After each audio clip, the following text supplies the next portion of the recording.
සුබ දවසක් ඔයගොල්ලෝ හැමෝටම. අද මම ඔයගොල්ලන්ට මේකෙන් පෙන්නන්න ගන්නේ පොල් කිරි නැතුව කොහොමද බ්ලැක් චිකන් කරි එකක් හදාගන්නේ කියලා. අපි එහෙනම් මුලින්ම බලමු මේකට අවශ්‍ය කරන දේවල්. අද මම මේ චිකන් කරි එක හදාන්න ලෑස්ති කරන් තියෙනවා. හාම ඉවත් කරගෙන කෑලි කපාගත්තු චිකන් කිලෝ එකක්.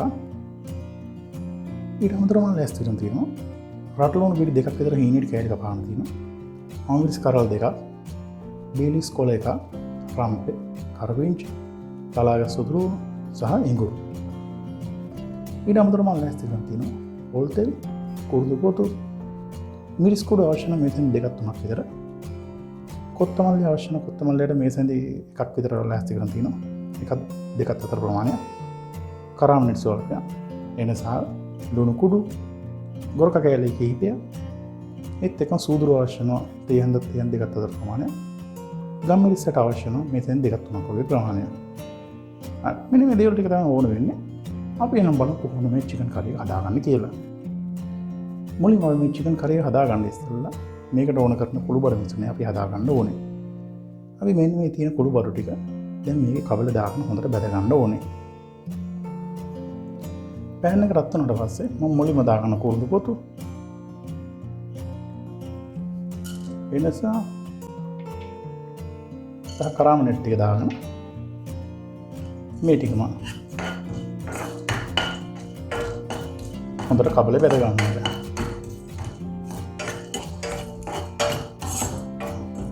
දැන් කුරුදු ටික එනසල්ට කරාම ටික බැදලා තියෙනවා. දැන් මම මේ ටික පෑන් එකෙන් අයින් කර ගන්නවා.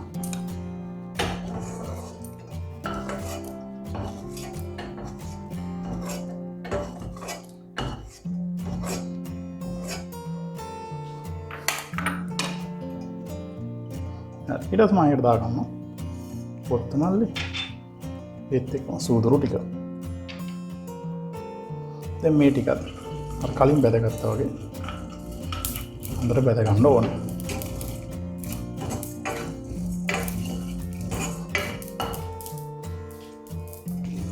දැන් සූදුරු කොත්තමල්ලි ටිකත් බැදලා තියෙනවා. දැන් මේ ටිකත් මම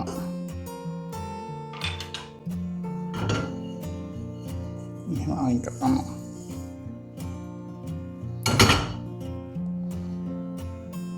දැන් මේකට මම දාගන්න ඊළඟට ගම් මිරිස් ටික දාගෙන ඒ ටිකත් අර කලින් බැදගත්තා වගේම මෙහෙම බැද ගන්න ඕනේ.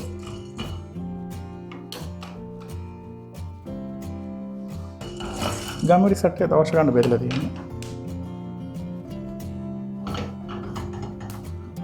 දැන් ඒ ටිකත් මම මෙහෙම අයින් කරගන්න. ඊට තමයි අන්තිමේට මේකට මිරිස් කුරු ටිකක් දාගෙන මම මිරිස් කුරු ටික පොඩ්ඩක් කළු වෙන්න බැද ගන්නවා. දැන් මිරිස් කුරු ටිකත් බැදලා තියෙන්නේ. දැන් මම මිරිස් කුරු ටිකත් මාර මිශ්‍රණයටම දා ගන්නවා. ඊට අන්තිමට මම බේලිස් කොලෙත් දාගෙන මේක පොඩ්ඩක් බැද ගන්නවා. ඔයගොල්ලන්ට බේලිස් හොයාගන්න බැරි නම් කමන්නේ රම්ප කෑල්ලක් දාලා බැද ගන්න. බේලිස් තියෙනවා නම් මේ මස් එකට හොඳ රසක් වගේම හොඳ සුවඳක් එනවා. හරි දැන් බේලිස් ටිකත් බැදලා බේලිස් කොලෙත් බැදලා තියෙන්නේ.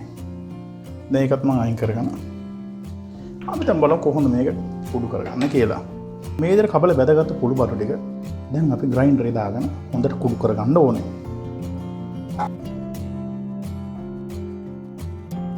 ඊළඟට මම මේකට දාගන්නවා මෙන්න මේ විදිහට ආශ්‍රවන්ට කුඩු බඩු.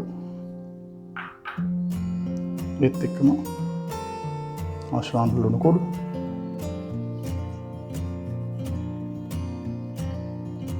දාගෙන දැන් මේක මේ මස් ටික හොඳට මේ කුළු බඩුත් එක්ක මෙන්න මෙහෙම අත ගා ගන්න ඕනේ. ඉතින් මේ විදිහට අත ගාගත්තට පස්සේ දැන් මේ මස් ටික පැයක් විතර හොඳට මැරිනේට් කරගන්න ඕනේ. ඒ පැයකට පස්සේ බලමු කොහොමද මස් කරි හදාගන්න කියලා. පැයක් විතර තියාගත්තට පස්සේ දැන් මේක හොඳ මැරිනේට් වෙලා තියෙන්නේ. දැන් අපි බලමු කොහොමද මේ කරි එක ඊටු ටික හදාගන්න කියලා.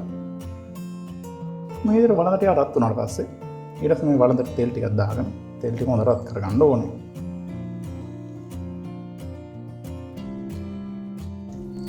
දැන් තෙල් ටික හොඳට රත් වෙලා තියෙන්නේ. දැන් මම ඒකට දාගන්නවා රම්පේ, කරපිංච,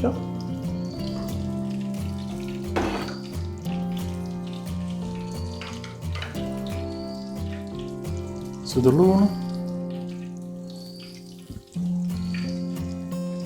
ඉඟුරු, ඒත් එක්කම අමුවිරිස් ටික. ඒ ටික දාගෙන මෙන්න මේ විදිහට හොඳට කලවම් කර කර මේක පොඩ්ඩක් තෙම්පරාදු කරගන්න ඕනේ.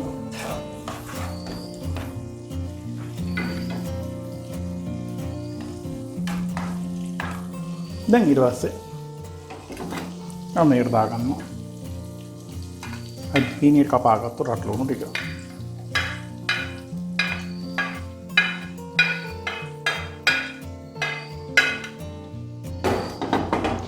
දැන් ලුණු ටික මෙන්න මෙහෙම හොඳට කලවම් කරගෙන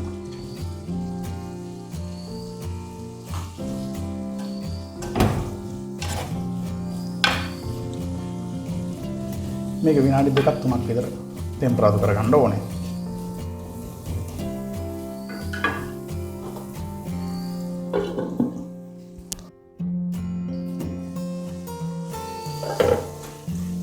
මේ විදිහට ටෙම්පරාදු කරගත්තට පස්සේ ලුණු ටික ඊට සමයට දාගන්න කුකුල් මස් ටික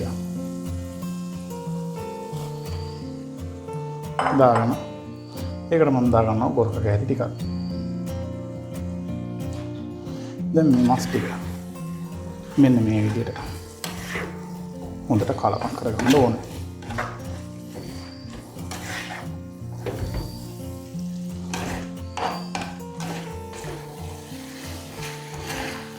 මේ විදිහට මස් ටික හොඳට කලවම් කරගත්තට පස්සේ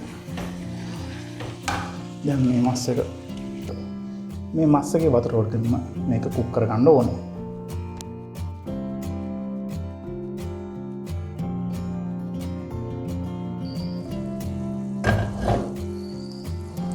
විනාඩි 5-10ක් විතර ගියාට පස්සේ දැන් වතුර උණලා තියෙන මස් එක හොඳට. දැන් මම තව ටිකක් ලුණු ටිකක් දාගෙන මේක මෙන්න මේ විදිහට මේක කලවම් කරගන්නවා.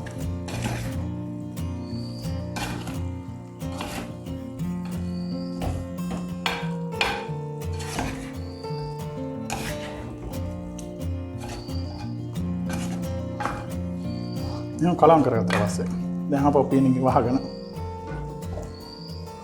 මේකේ වතුර ටික හිඳිලා හොඳට තික් කරි එකක් ගන්නට එනකම් මේක හිඳ ගන්න ඕනේ.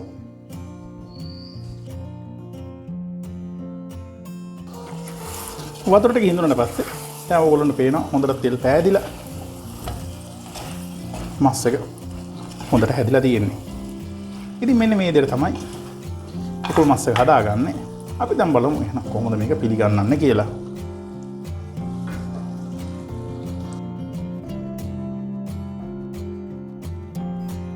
ඉතින් මෙන්න මේ විදිහට තමයි තාම රසවත් විදියට පොල් කිරි වතුර මුකුත් නැතුව බ්ලැක් චිකන් කරි එකක් හදාගන්නේ. ඉතින් ඔයගොල්ලෝ හදලා බලන්න. නැවත වීඩියෝ එකකින් හමු වෙනතුරු සුබ දවසක්.